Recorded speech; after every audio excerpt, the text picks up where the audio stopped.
Boa tarde, bem-vindos ao... isto é a seguir. Bem-vindos ao Repensamentos número 36, o oitavo desta segunda temporada, para mais uma conversa sobre sustentabilidade e o mundo pós-pandemia. O e-conversador de hoje é bacharel em Informática de Gestão pelo Instituto Superior de Matemática Aplicada à Gestão e licenciado em Economia pela Universidade Lusófona.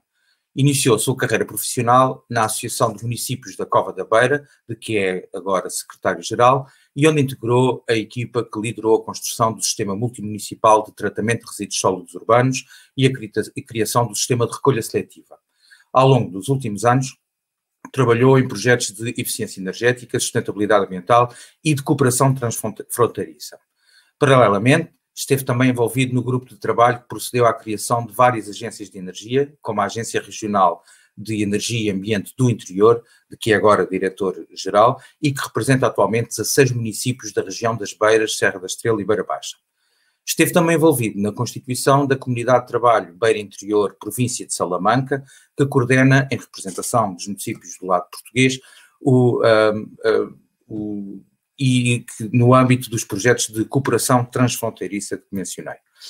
Foi por todas estas experiências e por ser presidente da direção da RENAI, a Associação de Agências de Energia e Ambiente, Rede Nacional, desde 2017, que lhe pedimos para vir repensar connosco. Boa tarde, Dr. Carlos Santos. Olá, boa tarde, António. Antes de mais, agradecer o convite que foi endereçado à RENAI e a mim para participar nas conversas, e é com muito gosto que aqui estou. Muito obrigado por ter aceitado o nosso convite. Disse tudo bem, eu? Não me enganei em nada? Tudo bem, tudo bem. Antes de mais, e como pergunto sempre aos nossos convidados, quero lhe perguntar como é que tem estado a viver estas fases de confinamento, tanto pessoal como profissionalmente. Olha, nós temos a vantagem de estar aqui localizados numa zona de interior, em que nos permite que tenhamos um pouco mais de mobilidade, mas tem sido, no essencial, um estado confinado em que temos estado a trabalhar em casa, com as crianças em casa, a terem aulas, e com o interregno do período de maio a novembro, com um período em que tivemos com algum trabalho mais exterior, mas na generalidade temos estado confinados. E tem sido complicado, tanto pessoalmente, e desenvolver o seu trabalho, ou o teletrabalho consegue fazer cobra quase tudo? É assim, o teletrabalho, os primeiros momentos foram mais complicados, porque foram momentos de adaptação em que tivemos que fazer aqui a transposição do que tínhamos nos escritórios para as nossas casas. Mas agora o que temos sentido é que o trabalho se realiza da mesma forma. No que diz respeito à nossa atividade, não se sente grande impacto negativo, à exceção de algumas reuniões, alguns encontros que deveriam ser feitos de forma presencial, que não o são, e sabemos que não se fazendo de forma presencial, há aqui um processo mais, digamos que intimista, que ajuda a que os problemas se resolvam e que as situações se ultrapassem com mais facilidade, em que são ambientes de mais confiança, com a intimidade e com a presença das pessoas que se ganha, que do ponto de vista do teletrabalho surge essa dificuldade. Mas, de uma forma geral, tem-se realizado com alguma normalidade, sendo que, até do ponto de vista do que diz respeito à participação em conferências e todas estas atividades às quais também temos estado ligados, se faz até com maior facilidade, e penso que se consegue até atingir um maior número de interlocutores no que diz respeito aos resultados das conferências. E o trabalho acaba por ser mais efetivo, não é? Perde-se menos tempo e acaba por se conseguir fazer, ir mais direto aos objetivos e aos propósitos dessas conferências e dessas reuniões, não é?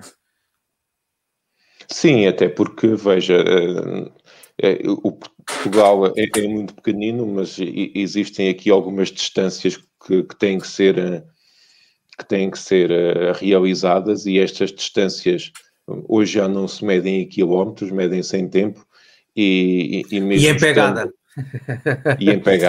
pegada. E muitas vezes não há necessidade de fazer muitos quilómetros para se demorar muito tempo na deslocação, e esse tempo que se demora nas deslocações está a ser utilizado para fazer outras coisas. Exatamente. E se calhar muitas vezes para fazermos uma melhor preparação do que são as nossas intervenções e fazer também com que facilite a participação de outras pessoas que tinham que se deslocar e que desta forma não têm que se deslocar para participar nos eventos. Exato. As agências de energia estão ligadas aos municípios ou às associações de municípios, certo? Sim, as agências de energia, existem aqui dois grandes... Explique-nos um pouco o funcionamento e qual o papel das agências de energia. É isso que eu queria pedir. As agências de energia têm aqui uma temática que é sempre uma temática híbrida, que está ligada à componente energética, à componente do que é o combate aqui à desigualdade energética e também no que é o ultrapassar de algumas fragilidades do ponto de vista da eficiência no consumo. E existe também aqui uma componente muito grande e que estão sempre associados, que tem a ver com a preservação do meio ambiente e com tudo o que está ligado e com os temas, como lhe chamamos agora, que têm a ver com as alterações climáticas. Isto são temas que já são abordados pelas agências há muitos anos e que vão tendo nomenclaturas diferentes, mas na sua essência estamos sempre a falar do mesmo, que é gastar menos e utilizar melhor tudo aquilo que temos, preservando e também fazendo com que o impacto desse consumo seja o menor possível ao longo dos tempos. As agências ou são municipais ou são regionais, sendo que as municipais dependem diretamente do único município, como é o caso de Almada, de Lisboa, entre outras, e as regionais, como é o caso da Agência Regional de Energia e Ambiente do Interior, a Enerária, foram criadas por um conjunto de municípios ou por uma associação de municípios e representamos um território. Do ponto de vista nacional, nós temos 22 agências que representam aproximadamente 70% do território, havendo aqui uma fragilidade ali na zona do Grande Viseu e do Grande Aveiro, mas o resto do território, na generalidade, está representado por agências de energia. E qual é o tipo de trabalho que desenvolvem junto de... Vocês são o braço de energia e ambiente dos municípios, em alguma medida, não é? Que tipo de... Dê-nos uma ideia do tipo de projetos e de coisas que desenvolvem. Aqui passando a expressão, nós somos o braço armado dos municípios para a área da energia. Eu não quis dizer o armado, mas pensei. O armado dos municípios para a área da energia e da preservação ambiental. Até a nossa atividade tem aqui vários setores. Por um lado, temos o setor do projeto, que temos que identificar quais é que são as intervenções a realizar nos edifícios municipais, na promoção das energias renováveis, através do objetivo que os municípios têm nesta temática, mas também temos muito o trabalho do ponto de vista da sensibilização e de atuar com as escolas, com as universidades, com IPSS, com bombeiros, com o objetivo de sensibilizar para melhor utilizar e também do ponto de vista de encontrarmos aqui alternativas para utilizar equipamentos mais eficientes, sendo que é sempre importante saber bem, utilizar bem o equipamento que temos ao nosso dispor, muitas vezes mais até importante do que termos equipamentos extremamente eficientes e mal utilizados. E é por aí que tem sido o caminho, porque muitas destas medidas e das medidas que as agências utilizam e destes mais de 100 colegas que temos espalhados pelo país, são medidas que, do ponto de vista do investimento, não requerem investimento para que se consigam alcançar, mas é preciso haver alguém e haver entidades que estejam responsáveis por passar estas boas práticas e esta mensagem. Que é importante que esta mensagem passe, é importante que esta mensagem se replique e é importante que se constitua a rede. Constituindo a rede, constituindo vários atores, assim, tudo aquilo que é conhecimento de um passa a ser conhecimento de todos e conseguem-se atingir resultados muito positivos. E esse vosso trabalho é só para fora, ou seja, portanto, para os municípios e para os cidadãos, ou também acabam por ter muito trabalho para trás, para dentro das próprias câmaras municipais, a tentar melhorar procedimentos e políticas e por aí fora? O trabalho é nesses dois sentidos, como diz, que temos muito a perspectiva do fazer e muito a perspectiva do programar o que fazer. Ou seja, é importante, por um lado, sabermos quais é que são as medidas a adotar e as estratégias, e, por outro lado, também é importante sabermos como é que devemos implementar essas medidas no terreno. E tem sido uma preocupação, quer das agências, quer dos municípios, em tentar planear e planear bem. Sendo que neste planeamento muitas vezes leva-se algum tempo, até pode que em alguns casos mais tempo do que aquele que seria o desejável, mas os resultados depois, quando aparecem como resultados bastante positivos. Sendo que este tempo que se utiliza no planeamento é tempo que depois se aproveita e se recupera na execução, e aqui, como o tempo é dinheiro, também é muito dinheiro que se poupa, quer do ponto de vista da eficiência da utilização do recurso, quer do ponto de vista do investimento. O facto de vocês serem uma rede, a mim já me dá alguma esperança. Eu acho que a energia e o ambiente deviam ser encarados de uma forma global da humanidade, como algumas outras áreas, como a saúde e por aí fora, e partir do global até ao local. Pelo menos certamente entre vizinhos, não é? Entre municípios vizinhos, entre países vizinhos. Isto leva-me a perguntar, tenho alguma curiosidade, como é que pode-nos dar uma ideia de como é que tem corrido a coordenação com os nossos vizinhos espanhóis, por exemplo? As realidades são diferentes, quer do ponto de vista da estratégia política, quer até do ponto de vista da própria arquitetura e da divisão de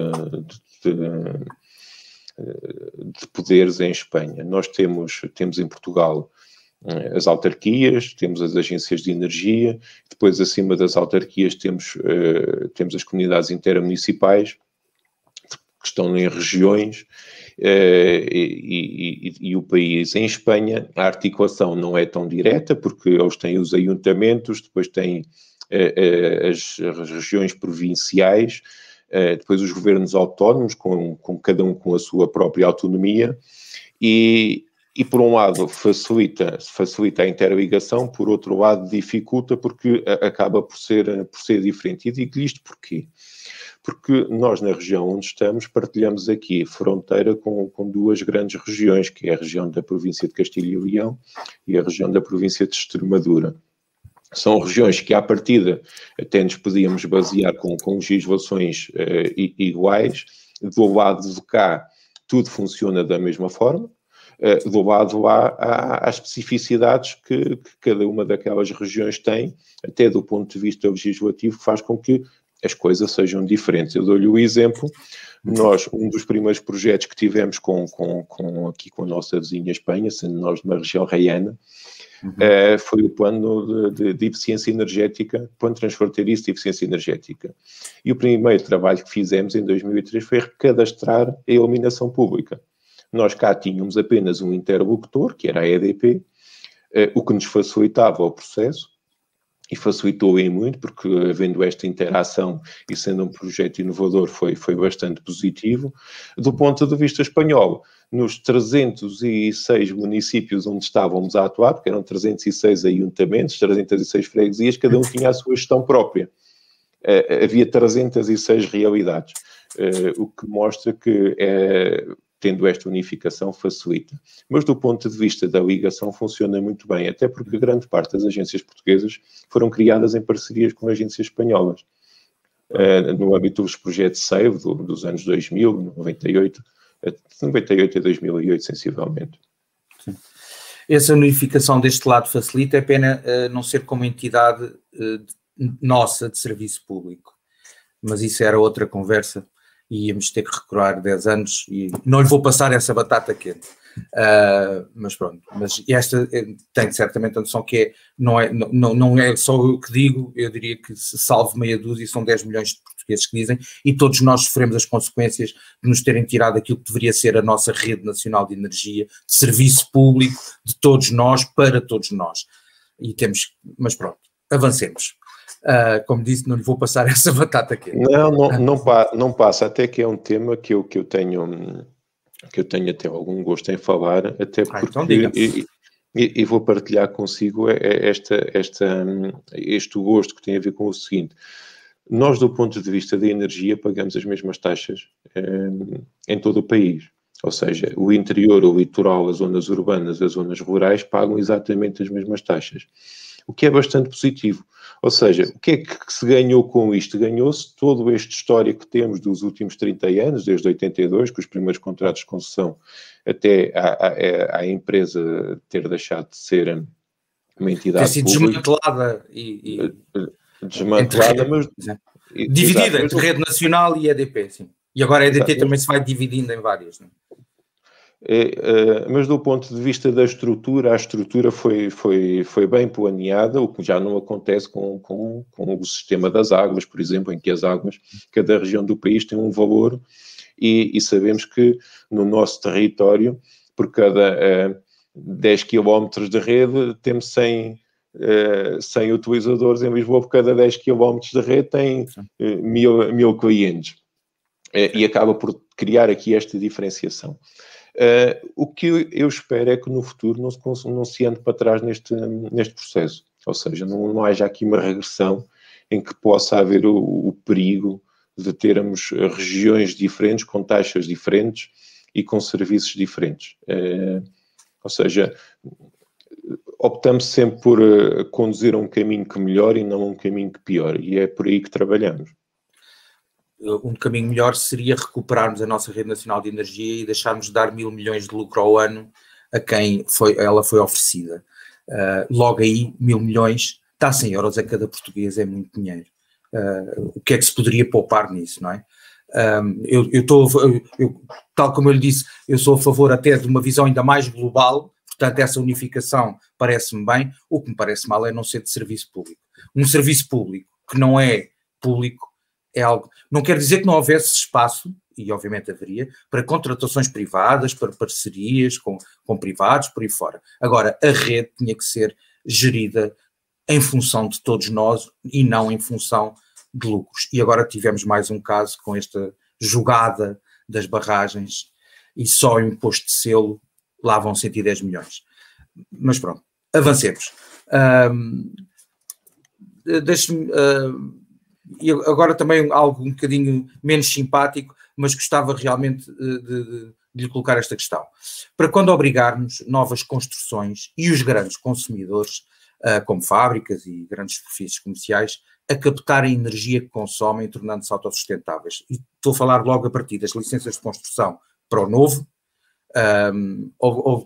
quando digo autossustentável é na medida do possível, não quer dizer que em muitos casos não seria possível 100%. Mas para quando avançarmos para que o que é construído de novo seja o mais possível autossustentável a nível energético, não é só eficiente, é autossustentável, e grandes superfícies, fábricas que normalmente têm espaços enormes e que conseguiam facilmente arranjar forma de captar energia, ou grande parte da energia que consomem, para quando apostar nesta autossustentabilidade? Acha que estamos nesse caminho? Eu penso que o caminho tem vindo a ser feito, embora se calhar com uma velocidade um pouco mais branda do que aquela que seria necessário. É importante que nós tenhamos aqui consciência todos, desde o legislador ao executor, passando pelo projetista, por todo aquele que faz a concepção do negócio, e pensarmos que todo o processo produtivo e distribuição tem que ser o mais sustentável possível. Não podemos levar ao radicalismo, dizer que tem que ser, na maioria, sustentável, temos que compensar tudo do ponto de vista do que é o fator de poluidor e tentar ser autoprodutores de toda a energia que consumimos. Não será por aí, certamente, mas será com a aproximação a esse ponto. Ou seja, teremos que estar o mais possível a aproximar-nos destas soluções. O que faz com que, certamente, algumas das empresas, pode não ser no local onde elas estão construídas ou constituídas, que tenham também investimentos no que diz respeito à recuperação do fator poluição. e era importante que esses investimentos conseguissem ser feitos, nomeadamente quando as empresas, e sabemos que há áreas produtivas que têm dificuldades e que ultrapassam com alguma dificuldade o ano e que a margem é muito pequenina e a essas dificilmente lhes podemos pedir muito mais do que conseguirem manter os postos de trabalho que lá têm, mas a todas aquelas, como acho que referia há pedaço, que têm grandes lucros, por que não investirem parte desses lucros, embora tivessem aí alguma compensação do ponto de vista da tributação, no que diz respeito à captação do que é poluição, no que diz respeito a investimentos do ponto de vista da autoprodução, nem que não fosse na região onde estão, fosse também noutras regiões. O país tem dimensão para que isso faça e também tem dimensão para que, constituindo as redes e que pudéssemos trabalhar também todos em rede, fizéssemos com que se criassem postos de trabalho com esses investimentos. Ou seja, se houver a legislação que possibilite e que obrigue, por um lado, a que esse tipo de ações devam ser feitas, estamos também aqui a criar postos de trabalho. Nós vivemos hoje, com a infelicidade que tivemos com a realidade da pandemia, uma grave crise do ponto de vista económico e do ponto de vista social. Estamos a perder, para além das vidas, que é o mais importante, mas estamos a perder um conjunto de atividades e muitos postos de trabalho, o que cria uma grave crise social.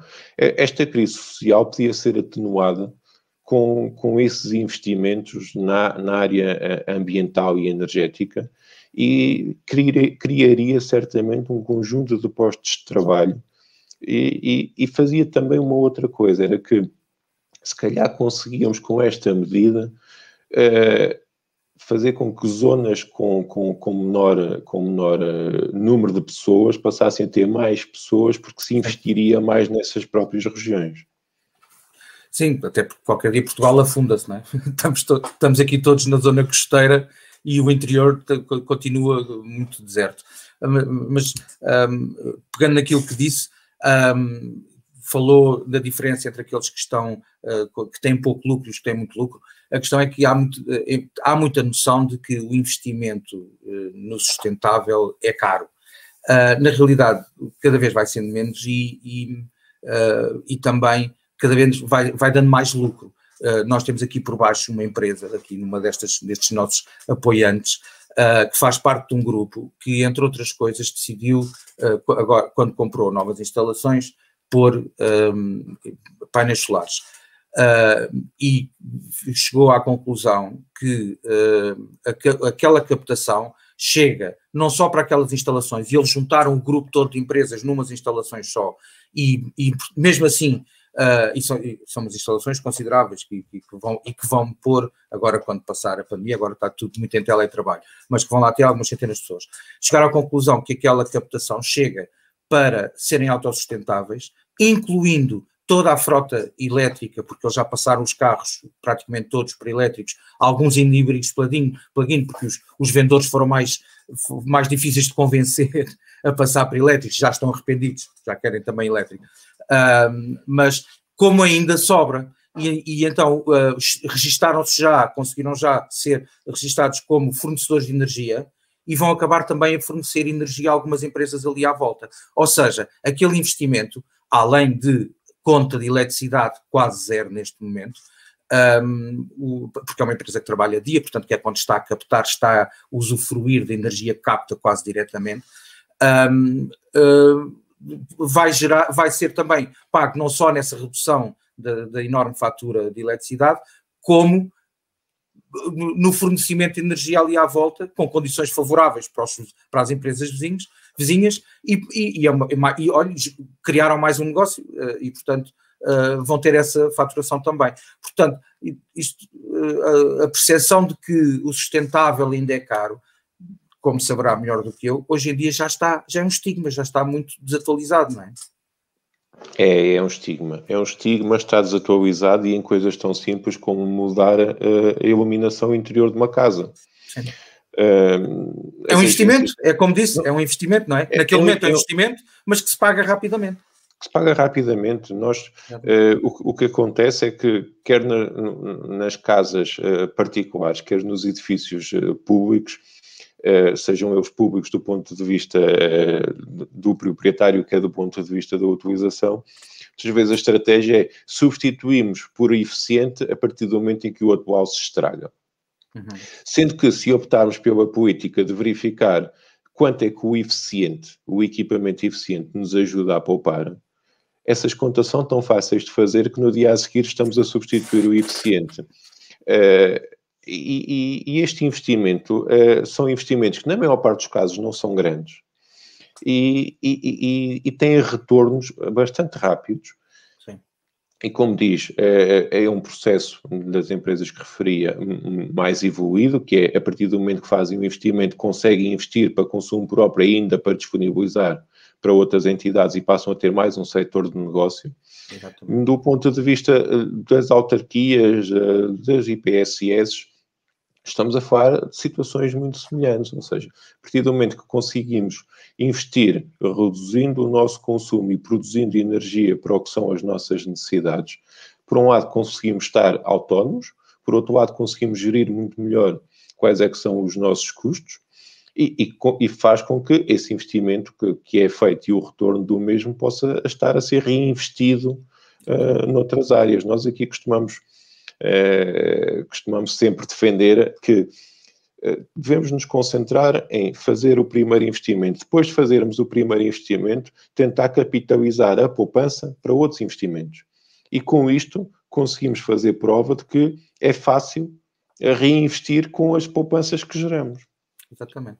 Não, e para isso, algumas vezes, lá está, e como referia, por causa de empresas e de quem tem empresas, não só, que têm menos capacidade de investimento, aí deveria haver programas de incentivo, mesmo ou de crédito até, com juros, tendo em consideração a descarbonização, mas que servissem de incentivos para que quem não tem a capacidade de investimento naquele momento, e infelizmente então agora nesta altura há muito quem não tenha mesmo, mas acaba por ser para o bem de todos, que cada um, lá está, quando eu digo aqui o cada um, é o cada um individual e o cada um coletivo, empresas, organizações, todo tipo de entidades, consiga melhorar e baixar a sua pegada e melhorar a sua eficiência energética, e portanto deveria haver uma política maior de, se calhar, de incentivos, incluindo linhas de crédito para isto, ou não? Sim, e devíamos, acima de tudo, tentar dar incentivos a quem mais precisa. Porque dando incentivos a quem mais precisa, por um lado, quem mais precisa é quem menos capacidade tem para investir, e por outro, quem mais precisa é quem mais tem a ganhar pelo facto de passar a poupar mais e a gastar menos. E este devia ser um dos princípios, ou seja, se conseguirmos apostar e investir naqueles que necessitam, temos muito mais retorno. O problema que se associa a esta situação, o Governo falava-nos aqui há pedaço do que é o Plano de Recuperação e Resiliência, nos cheques a dar às famílias, que pode ser uma boa medida, porque o que acontece é que muitas vezes os investimentos e estes apoios só são aproveitados por quem tem alguma capacidade financeira. Muitas vezes quem não precisava deles, não é? Exato. E quem não tem essa capacidade financeira, mas tem a necessidade, não consegue fazer esse investimento porque tem a fragilidade de não ter disponibilidade. Claro. E a disponibilidade neste tipo de situações abre portas e aqui, como dizem os antigos, quanto mais rico és, mais rico ficas, não é? E o mesmo também se aplica no sentido contrário. Por isso, devíamos fazer todos o esforço para que se conseguisse fazer o contrário, era apoiar aqueles que mais necessitam. E só assim também se consegue fazer o combate à pobreza energética. Até porque a pobreza energética tem aqui duas alavancas que têm que ser pensadas. Por um lado, temos o que é a implementação das soluções tecnológicas para que dotar as residências, a habitação de qualidade, por forma a termos um espaço agradável para viver, com boa iluminação, com bom aquecimento, com águas quentes sanitárias de qualidade, com bom isolamento térmico. Mas, por outro lado, também temos a limitação no apoio que temos que dar às famílias que depois, mesmo tendo os sistemas, não podem pagar a utilização dos sistemas. E era fundamental pensarmos nisso. Era fundamental pensarmos em todos aqueles que o problema não está só pelo facto de não terem o aquecimento central, mas o problema está pelo facto de, mesmo tendo o aquecimento central, não têm capacidade de suportar o custo do aquecimento central. E aí devíamos fazer esse exercício de todos pensarmos, de todos, e quando digo todos, é aqueles que têm alguma capacidade de decidir e aqueles que podem ter o apoio, o nosso, o vosso e qualquer um do cidadão que possa estar disponível para isso, para encontrar soluções para que tudo seja execuível, porque o combate não se faz só pela melhoria do equipamento ou do isolamento, faz também por ter condições para que a utilização desses equipamentos seja viável.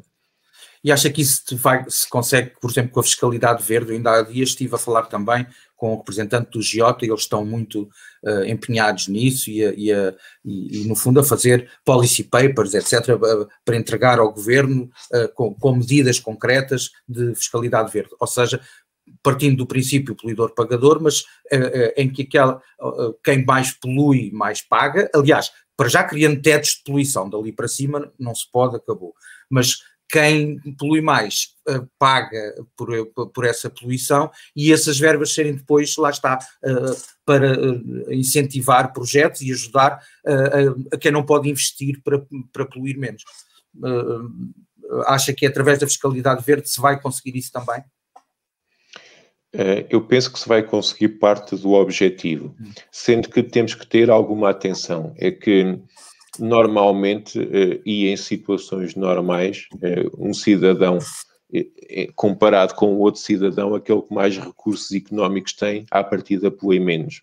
Tem um veículo mais eficiente, tem um sistema em casa mais eficiente com menor consumo e corremos o risco de estar a tributar menos todos esses que têm mais capacidade financeira para ter os sistemas mais eficientes em detrimento daquele que não os pode ter e que para as utilizar está a consumir mais. Eu por acaso levantei exatamente essa questão, que às tantas o princípio do poluidor-pagador mal utilizado pode ser usado como, tens dinheiro, então podes poluir à vontade.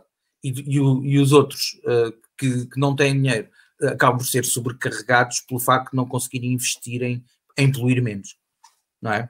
Exato, mas se nós, eu dou aqui um exemplo que tem a ver com o seguinte.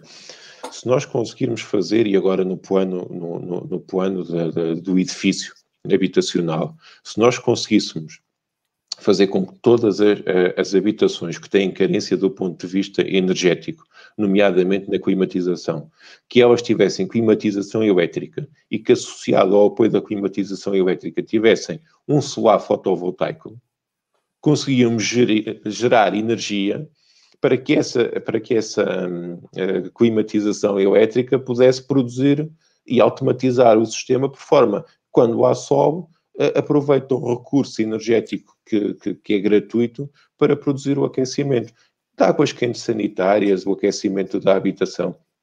E essas medidas deviam estar associadas umas às outras. Agora, faltou-lhe aí a bateria.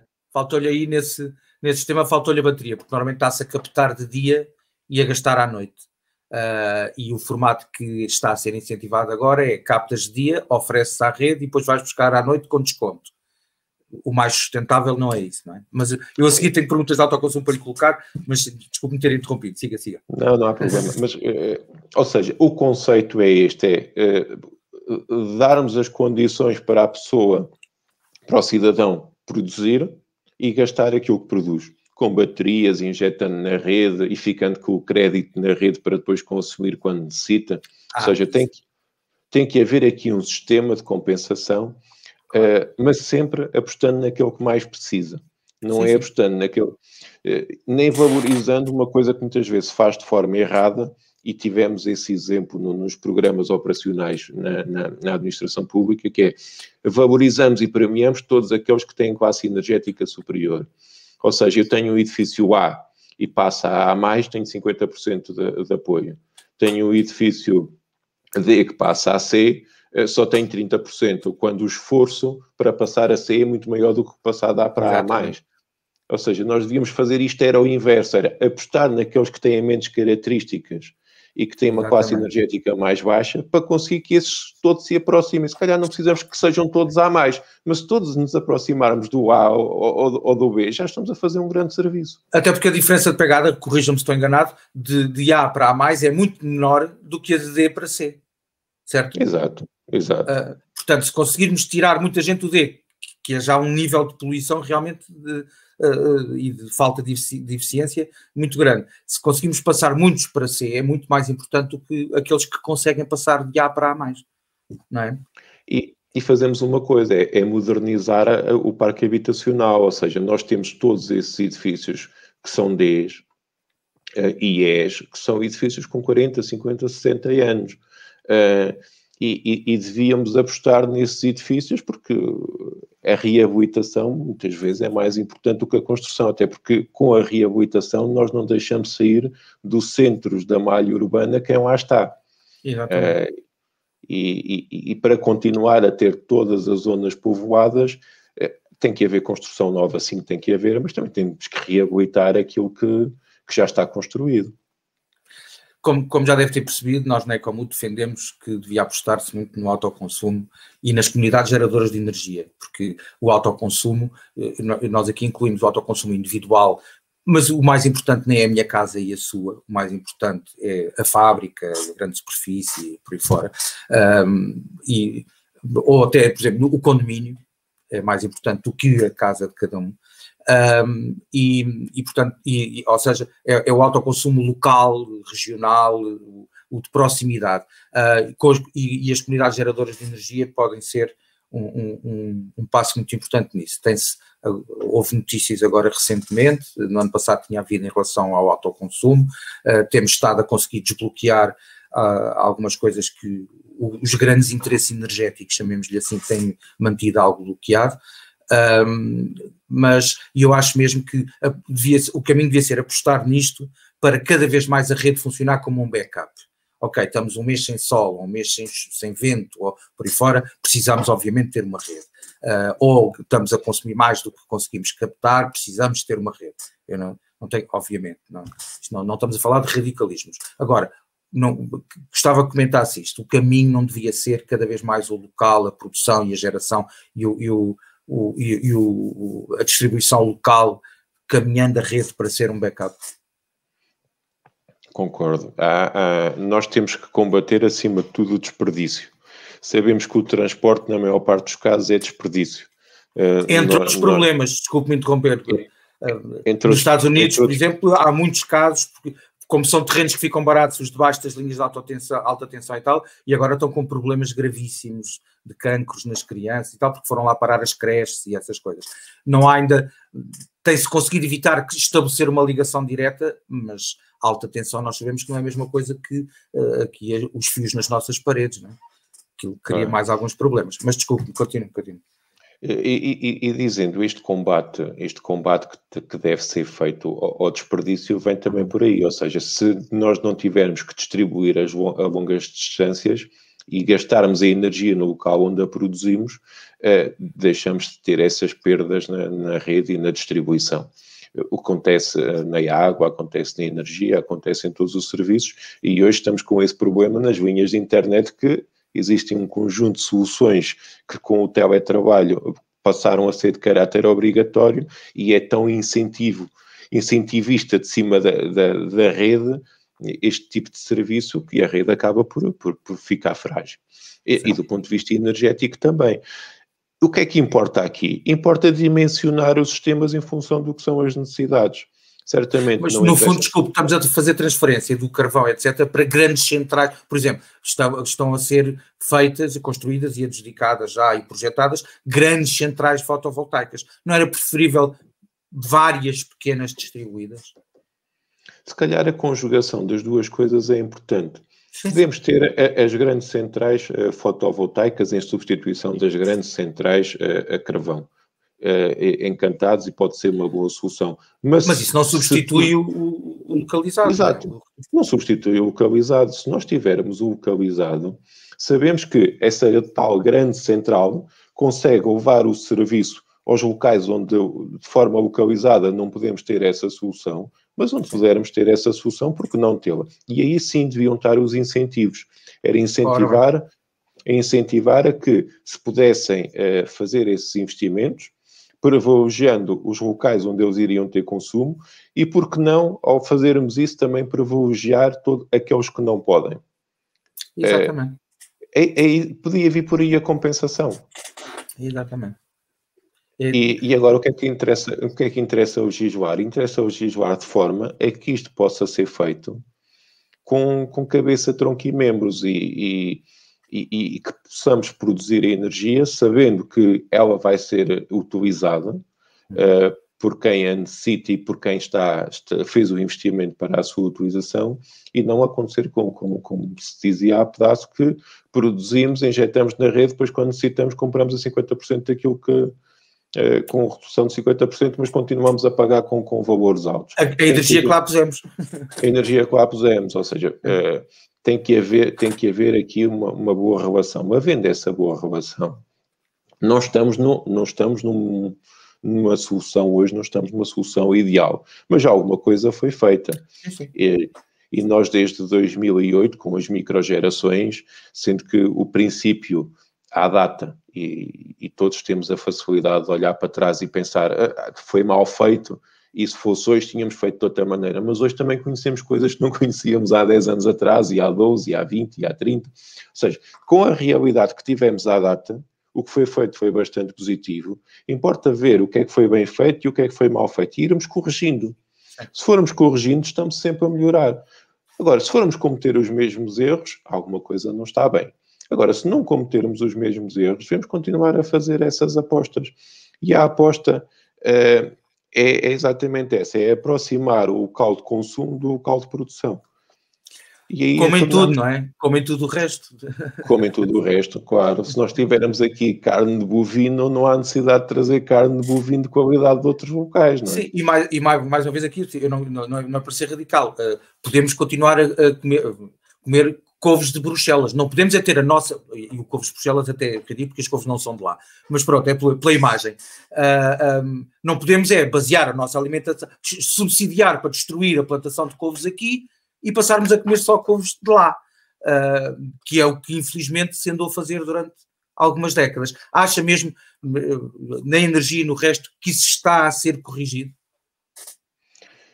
Está-se a trabalhar nesse sentido, ou seja, eu estou aqui numa região que é a região da cereja. Nós não temos que comer cereja e o oeste comer só maçã e pera. Exatamente. Ou seja, há que conseguir fazer esse mix. Mas o mix é mesmo isso. É conseguirmos fazer um mix racional. E este mix racional só se faz com a ajuda de todos. E se todos conseguirmos chegar com a nossa voz e conseguirmos dizer o que vai fazendo falta, vamos conseguindo atingir os objetivos. Como nós os dois estamos aqui a conversar e a ter uma conversa aberta e franca acerca destes temas, certamente que abrirá algumas portas, assim como todos os outros que venham, aqueles que já por aqui passaram, abriram portas e deram ideias. É preciso que se aproveitem essas ideias. E essas ideias, por pequenas que sejam, todas juntas, fazem soluções interessantes.